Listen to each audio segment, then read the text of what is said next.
Her husband mocked her at every dinner, but one business meeting changed everything. Cassandra stood in front of the mirror, smoothing down her blue silk dress. It was Nathan's birthday, and she had spent the entire day preparing, cooking his favorite meal, decorating the dining room, even ironing his shirts perfectly, though he hadn't asked. The candles flickered gently over the dinner table, but the clock ticked past 9, and he still hadn't come home. When he finally walked in, reeking of expensive cologne and stale wine, he barely glanced at her. "You didn't have to wait," he muttered before heading straight to the shower. "No gifts, no thank you, no acknowledgement." Cassandra extinguished the candles in silence, her hands trembling slightly. The next morning, she woke up early as usual, made his coffee, and placed his briefcase by the door. Nathan didn't say good morning. Instead, he glanced at her robe, raised an eyebrow, and said, "Maybe try looking like a human being before noon. It's embarrassing when the neighbors see you like this." Cassandra swallowed the hurt like she always did. She didn't cry, not anymore. She had learned that tears only gave him more to mock. After he left, she stood motionless in the doorway for a long time, staring into the emptiness of the house. It was as if she had become a ghost in her own life. Nathan loved gatherings where he could shine. At dinner parties, he became louder, bolder, especially when Cassandra was near. One evening, surrounded by colleagues and their spouses, he raised his glass and joked, "Some women marry up, and some just marry out of boredom. Guess which one Cassie is." Laughter followed, though a few guests shifted uncomfortably. Cassandra, mortified, forced a smile. Her cheeks burned, but she said nothing. Later, when she confronted him gently in private, he scoffed, "Oh come on, lighten up. It was just a joke. Everyone knows you don't have a job." That night, she lay awake in bed, her eyes tracing the shadows on the ceiling. She had once been passionate about finance, eager to work in wealth management. But life happened. Marriage happened. Children. She remembered turning down an interview after their daughter was born because Nathan said, "What's the point? I make enough for both of us." He repeated often that she didn't earn anything, so she shouldn't have a say in decisions. The bank account bore both their names, but the control was all his. And the message was clear: she existed under his roof, at his mercy, not as an equal. One afternoon, while Cassandra was folding laundry, her teenage daughter Savannah barged in, upset over a disagreement. When Cassandra tried to explain something gently, Savannah snapped, "What would you know? You don't even work." The words pierced deeper than Cassandra expected. It wasn't just the anger, it was the echo. Those weren't Savannah's words. They were Nathan's, fed to her, repeated now with the same sharp disdain. Cassandra stood frozen, a crumpled shirt in her hands, watching her daughter storm off without a second thought. Later that evening, she overheard Nathan laughing with Savannah in the kitchen. "She takes everything so seriously. I swear, sometimes I wonder how she ever survived college." "Oh, wait." Savannah giggled. Cassandra turned away, walking into the darkened living room. She didn't sit. She stood still, as if trying to keep herself from disappearing altogether. The girl she once was, confident, ambitious, was now just a faint whisper under the noise of this house. But somewhere, something began to stir inside her. A quiet voice that hadn't spoken in years. That night, Cassandra opened the drawer of her nightstand and took out an old notebook. The cover was faded, the pages slightly yellowed. She hadn't written in it for a long time. But now, she began again. At the top, she wrote, "Things he says." Then line by line, she began to list the phrases Nathan used to belittle her. Not to expose him. Not to seek revenge. But to remember. To stop doubting her own memory. To confirm that what she felt wasn't fiction, it was lived. She needed proof for herself, written in her own hand. The next morning, she stood in front of her closet for longer than usual. She pulled out an old blazer she hadn't worn in over a decade. It still fit, though slightly tighter at the shoulders. She buttoned it up, held her chin high, and walked downstairs. Nathan glanced at her, amused. Interviewing for a PTA president role, he smirked. Cassandra said nothing. Her fingers touched the inside pocket of the blazer, where she had slipped a copy of her resume, updated secretly the night before. She didn't know exactly what she was going to do, but she knew this: she was no longer content with being erased. 2 weeks later, while dusting Nathan's office at home, Cassandra opened a drawer to organize some loose papers. Among the clutter of invoices and memos, she found her own resume, one she had printed and revised years ago when she had first thought of returning to the workforce. It was untouched, unread, tossed among receipts. Seeing it there, disregarded like an old receipt, lit a spark. That evening, she stayed up late, looking up online finance courses, watching videos, and reading case studies on her tablet. Her eyes stung from the screen light, but she felt awake for the first time in months. She began a new routine. Every night after Nathan went to sleep, she studied quietly in the guest room with the door closed. By the end of each week, she had completed another module, solved more complex problems, and started following business blogs again. She didn't tell anyone. It was her secret world, untouched by Nathan's cynicism. And the more she learned, the more confident she became. It wasn't just about getting a job anymore. It was about reclaiming the parts of herself she had allowed to rest in silence. For the first time in years, she felt a quiet purpose growing inside her. It happened on a rainy Thursday. Cassandra had brought Nathan's forgotten lunch to his office downtown. She entered the firm's sleek lobby, clearly out of place among the suits and polished heels. As she handed the bag to the receptionist, one of the senior partners, Mr. Ellison, passed by. He paused, noticing her calm demeanor and poised presence. "You're Mr. Walker's wife, right? I recall you studied finance?" She nodded, unsure whether to feel proud or ashamed. "I did. A long time ago." He smiled. "We're piloting a part-time internship program for returning professionals. You might consider applying." Back at home, Cassandra debated for days. Nathan hadn't mentioned the encounter, though she suspected he heard about it. She finally filled out the application one night, heart racing with every word typed. The email was brief, respectful, and direct.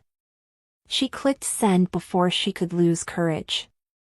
Within 3 days, she was invited to an interview. Her hands shook as she reread the message. It was surreal. After so long being defined only by her roles at home, someone had seen her as a capable individual again. The interview was short and professional. Mr. Ellison sat across from her, asking thoughtful questions not about her gap in employment, but about her insights into current financial trends. Cassandra surprised even herself with how naturally the conversation flowed. She left the office with cheeks flushed, not from nerves, but pride. 2 days later, she received the call. The internship was hers. It wasn't high-paying, but it was real. Her hands trembled as she held the phone. "Thank you," she whispered, voice tight with emotion. She waited until dinner to tell Nathan. As expected, his reaction was dismissive. You're actually doing this? An internship? At your age? He chuckled, shaking his head. Well, at least it'll give you something to do between grocery runs. Cassandra stared at her plate. She didn't argue. She didn't need to. Something had changed inside her, his words no longer pierced as they once did. They bounced off the armor she was quietly building, forged in silence and resilience. On her first morning, Cassandra dressed with care. She chose a conservative navy blouse and dark gray slacks. As she reached for her old leather portfolio, Nathan stood at the doorway watching. "Going to play businesswoman now?" he scoffed. "Don't forget to pick up the dry cleaning after your big day." Cassandra exhaled slowly, then walked past him without a word.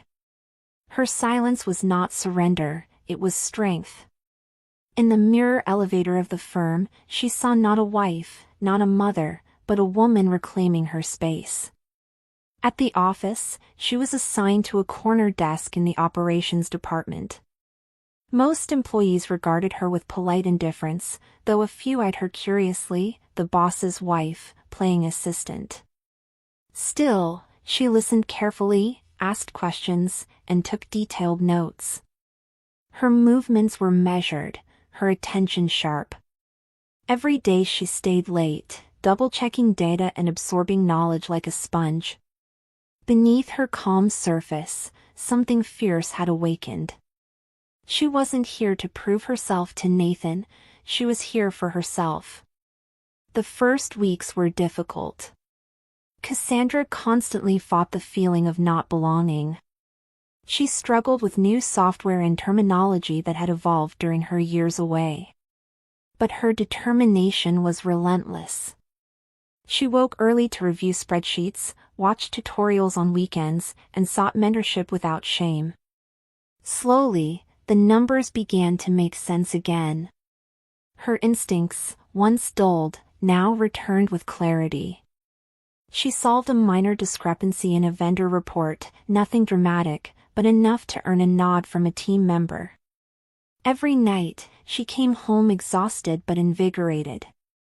Savannah noticed the change. "You look different," her daughter remarked. Cassandra smiled faintly. "Just tired," she replied, though deep inside, she knew it was more than fatigue. It was the beginning of rediscovery. And while Nathan still rolled his eyes at her efforts, Cassandra no longer internalized his scorn. Each day she survived in that office, she built a layer of quiet, undeniable strength. It was an ordinary Tuesday afternoon when Cassandra noticed the inconsistency. She had been reviewing a quarterly report, cross-referencing supplier costs with invoices from earlier that year. A small discrepancy caught her attention, barely noticeable unless someone was looking closely. She flagged it, recalculated, then dug deeper.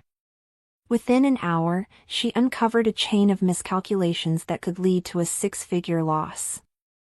Her pulse quickened. She double-checked everything, then sent her findings to Mr. Ellison with a note that began, "Apologies if I've misunderstood, but..." By the next morning, her inbox had a reply from Mr. Ellison requesting a meeting. Cassandra walked into the conference room with her notes and a quiet, focused expression. She explained her findings, careful not to overstate. When she finished, he leaned back, silent for a moment, then said, "Good eye, Mrs. Walker. You caught something most of our junior analysts missed." Cassandra nodded once. Later, she would allow herself the smallest smile.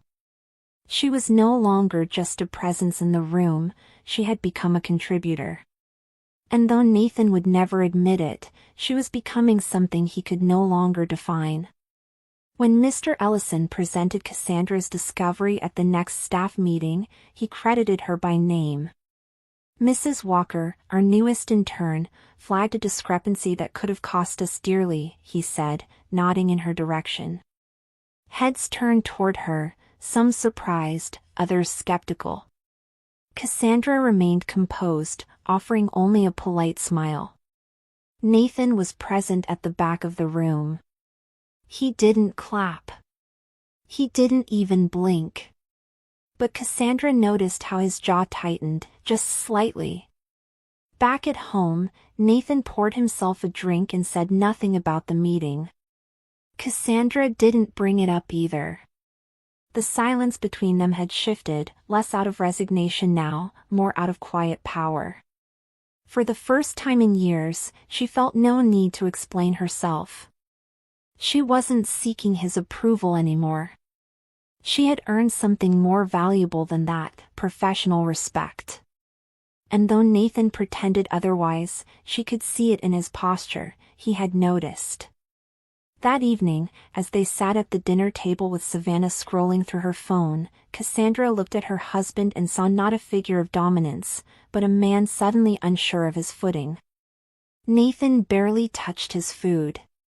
His usual sarcastic remarks didn't come. Instead, there was a heavy silence, one that Cassandra didn't rush to fill. She ate slowly, calmly, and cleared her own plate without waiting for anyone else. Later that night, as she read reports in bed, Nathan entered the room. He stood in the doorway for a moment. "So, you're the office hero now?" he said, half laughing. Cassandra didn't look up. "I just did what I was trained to do." He scoffed and walked into the bathroom, slamming the door. She marked a sentence with her pen and kept reading. Something inside him had shifted. And she wasn't afraid of it anymore. A week later, Cassandra was asked to join a client-facing audit preparation. It was unexpected. Interns rarely engaged directly with clients, but one executive insisted on her presence. "She's thorough," he told Ellison. "She sees what others overlook." Cassandra prepared meticulously, rehearsing every figure, every forecast. The day of the meeting, she wore a tailored navy dress and minimal jewelry. She entered the boardroom with steady steps and a silent vow, not to shrink. During the audit, she answered questions confidently, even correcting a senior associate, gently but decisively. The client was impressed. Afterward, in the hallway, Cassandra overheard the client speaking to Ellison. "She's sharp. I'd like her to oversee our next quarterly review." Cassandra paused briefly, absorbing those words. Back at her desk, she didn't smile or celebrate. She simply opened her laptop and returned to her work. There was still more to build. When the team returned from the audit, Mr. Ellison called Cassandra aside. "You'll need a quieter space," he said, walking her down a hall to a small glass office. It wasn't large, but it was hers, desk, chair, and her name printed discreetly outside. Cassandra ran her fingers along the edge of the desk. She had never had her own office. Even at home, she had always worked in corners and shared spaces. That evening, she came home to find Nathan in the kitchen, on the phone. "Yes, she's still playing the intern. I give it 2 more weeks," he laughed. Cassandra stood in the doorway without announcing herself. Nathan turned, startled. "Didn't hear you come in," he said, hanging up quickly. She simply nodded and walked past him. She had heard enough to feel insulted, but not enough to feel wounded. She was beyond that now. At the office, Cassandra kept her journal tucked in a drawer beneath spreadsheets and manuals. She no longer needed it to remind herself of the cruel words or emotional bruises; those had become distant echoes. But on weekends, she sometimes reread the earliest pages. "You don't earn, so don't decide. Why are you talking?" No one asked. It was like reading the story of someone else's life, someone who had been taught to shrink. Then, one Saturday morning, she came home to find her journal moved from its usual place. Slightly ajar, its bookmark out of place. Her heart skipped. Savannah was out with friends. Nathan was home. Cassandra stared at the journal, wondering how much he had read. She said nothing. If he had seen those pages, he now knew what she had chronicled. But there was no confrontation. Just tension. Nathan avoided her eyes all evening. Cassandra, meanwhile, began writing again, with a steadier hand than ever before. The tension between Nathan and Cassandra grew quieter but heavier, like a storm stalled over calm waters. One afternoon, Mr. Ellison requested a private meeting with Nathan. It wasn't unusual, Nathan was still a senior executive, but this meeting took a different tone. "I want to ask you something," Ellison began. "Do you realize your wife has become one of our most valuable assets?" Nathan scoffed, brushing off the comment with a half-laugh. But Ellison didn't back down. "We've been watching her. The way she solves problems, leads with humility, and earns trust? That's leadership material." Nathan's face hardened. "She's just an intern," he muttered. "A convenient one." Ellison leaned in. "You don't see her. But we do. And we're not going to let your personal insecurities block her growth." Nathan left that meeting rattled. Cassandra never asked about it. She didn't need to. A week later, the announcement arrived abruptly. During a Friday morning meeting, Mr. Ellison addressed the room. Effective immediately, Nathan Walker will be stepping away from his role on the executive board. The room went still. Cassandra froze, her pen hovering above her notepad. Ellison continued smoothly, "We thank him for his contributions and will begin the transition process today." Nathan, standing near the back, didn't speak. He simply walked out. Cassandra didn't follow him. She stayed seated, her heart pounding, unsure if this was relief, guilt, or vindication. After the meeting, she remained at her desk, sorting through reports as if nothing had happened. Inside, however, the moment echoed through her, he had fallen, not because she pushed, but because he stood too long on pride alone. And now, for the first time in years, the shadow that followed her had thinned. That evening, Cassandra was called into Ellison's office once more. The mood was calm, but deliberate. "I won't sugarcoat it," he began. "We need new leadership in operations. Someone the team trusts. Someone precise, thoughtful. I want you to take the interim director of operations position." Cassandra blinked. "Me?" He smiled. "Yes, you. You've earned it. Not through your name, but through your work." She hesitated. "I'm not sure I'm ready." Ellison leaned forward. "You're more than ready. We wouldn't be offering if you weren't." Cassandra nodded slowly. That night, sitting at the dining table alone with her notes, she thought of the years she'd spent being spoken over, dismissed, ignored. She took a deep breath, wrote a brief acceptance email, and hit send. For the first time, she had stepped into a room without asking permission.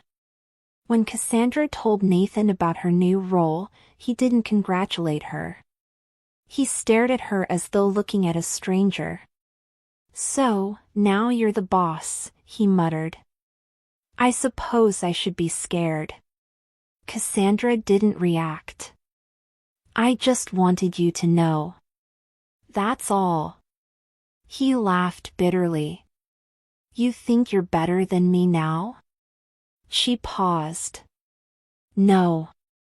I just don't think you're better than me either. That sentence seemed to hang in the air longer than either expected. Nathan turned away, opening the refrigerator and slamming it shut without taking anything out. Cassandra remained standing, calm, composed, untouched by his tantrum. She had nothing left to prove to him. Her worth was no longer his to determine. And that reality was something Nathan couldn't seem to process. The next morning, Cassandra stood before her bathroom mirror, brushing her hair back into a neat bun. She looked at herself carefully, not searching for flaws, but recognizing herself. The woman staring back was not broken, nor defeated. She looked sharper, stronger, more alive. Cassandra changed into a tailored suit she had bought quietly weeks earlier and slid on simple earrings that gleamed subtly in the light. Savannah, walking by the room, paused in the doorway. "You look different," she said.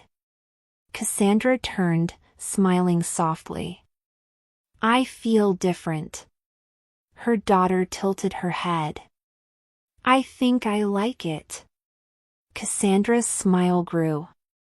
The reflection in the mirror wasn't just of a woman stepping into a new job, it was of a woman stepping back into herself, piece by piece, with nothing but dignity and time as her foundation. 2 weeks into her new role, Cassandra received a formal invitation to the company's annual gala, an elegant event typically reserved for senior leadership and major clients. She read the email twice, unsure if it had truly been addressed to her. It had.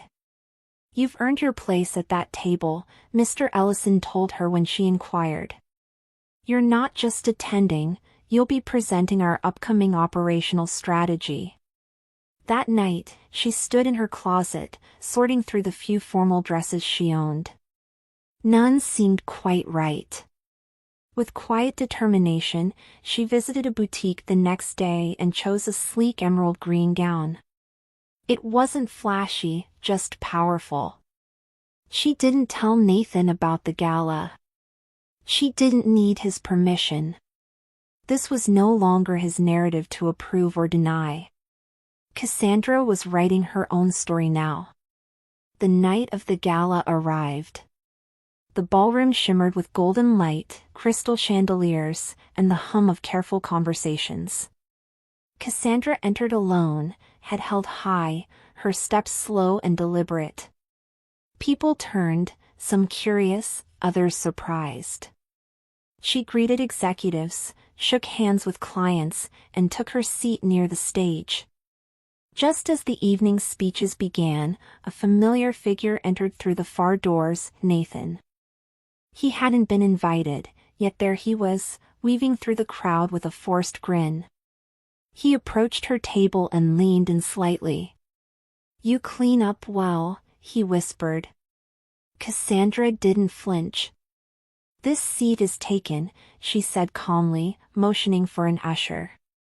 Nathan hesitated but eventually stepped away, lingering at the back of the room, watching from the shadows like a man who had once owned the stage and now didn't recognize the spotlight's glow. When it was time for Cassandra to present, the room quieted. She stood at the podium, her voice steady as she outlined the new strategy she and her team had crafted. She spoke with clarity, with certainty, her data airtight, her delivery confident. She didn't need theatrics, her poise was enough. Executives nodded. Clients whispered praise. Even the head of finance leaned in, impressed. As she concluded, the audience broke into applause. Cassandra returned to her seat, heart pounding, but her face serene. She glanced toward the back of the room. Nathan had turned away, slipping out quietly. She felt nothing as she watched him leave. No anger. No triumph. Just closure. It was a quiet victory, the kind that reshapes not the room, but the person standing in it. The next morning, Savannah sat across from her mother at breakfast. There was something different in her eyes, less skepticism, more curiosity. "Everyone at school's talking about you," she said. "Mr. Lawson's dad works at your company. He said you owned the room last night." Cassandra smiled, sipping her coffee. "It was just a presentation." Savannah shook her head slowly. "No, it was something else." Later that day, Savannah followed her into the home office. "Can I come to work with you during the next school break? I want to see what it's like." Cassandra looked at her daughter for a long moment. "Of course you can." In that moment, something deeper than approval passed between them. It was recognition. Savannah wasn't just seeing her mother differently, she was starting to see what strength looked like. 3 days after the gala, Nathan sat at the kitchen table waiting for Cassandra to come home. When she entered, he stood awkwardly. "Listen, I've been thinking," he began, his voice low. "I wasn't fair to you. I said a lot of things I shouldn't have." Cassandra didn't interrupt. She waited. "Maybe I was threatened. You've become someone I don't even recognize." She nodded slowly. "You mean someone you can't control anymore?" Nathan stiffened. "I didn't mean it that way." Cassandra stepped past him, setting her bag down. "I appreciate the attempt, Nathan. But your apology isn't something I need. Not anymore." She walked into the other room, leaving him standing in the kitchen, half-finished words falling from his lips like dust from a forgotten shelf. On a quiet Thursday afternoon, Cassandra found a handwritten note on her desk at the office.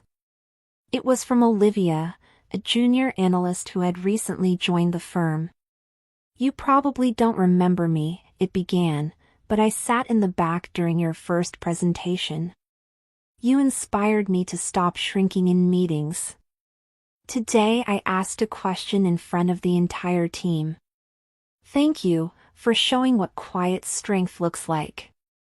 Cassandra folded the letter gently, her eyes lingering on the last line. She had spent so many years silenced, she never imagined her voice could give courage to someone else. That evening, as she walked through the firm's glass doors under the fading sunset, she realized she wasn't just rebuilding herself, she was becoming a reflection for others. Her story was no longer just survival. It was a beacon.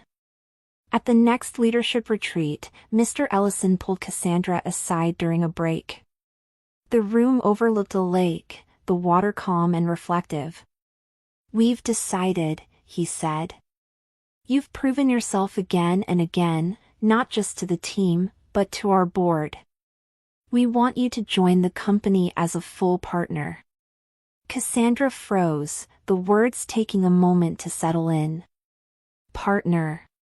A title she had never dared to dream of. She inhaled slowly, absorbing the weight of what he offered. "I accept," she said, her voice steady. "But only if I can start a mentorship initiative, especially for women returning to the workforce." Ellison smiled.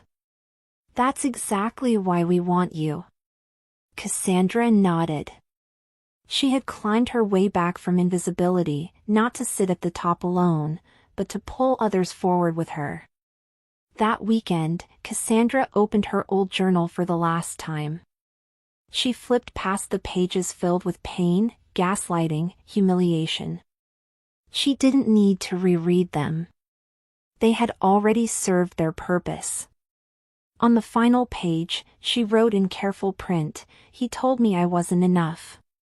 I believed it, until I remembered who I was." She closed the journal and placed it into a small wooden box. With quiet grace, she locked the box and slid it onto the top shelf of her closet. It wasn't denial, it was closure. She no longer needed proof of what she'd survived. Her life now spoke for itself. The chapters of her future would be written in boardrooms, mentoring circles, and dinner tables where her voice would never again be silenced. And this time, she would hold the pen. The company hosted a formal reception for Cassandra's promotion. But she had one request: no red carpets, no lavish speeches. Instead, she asked that the event honor women who had returned to their careers after stepping away. The ballroom was filled with laughter, shared stories, and quiet tears. Cassandra stood at the podium, her speech short and sincere. Sometimes, we don't rise because we're given a hand up, we rise because we decided to stop stepping aside. The applause that followed wasn't thunderous, it was warm, personal, sincere. As she stepped down, Savannah came to her side, holding her hand. "I'm proud of you," she whispered. Cassandra smiled. "I'm proud of both of us." That night, the reflection in the mirror wasn't just a successful woman, it was a mother, a leader, a survivor, and a builder of others. The room didn't define her. She defined the room.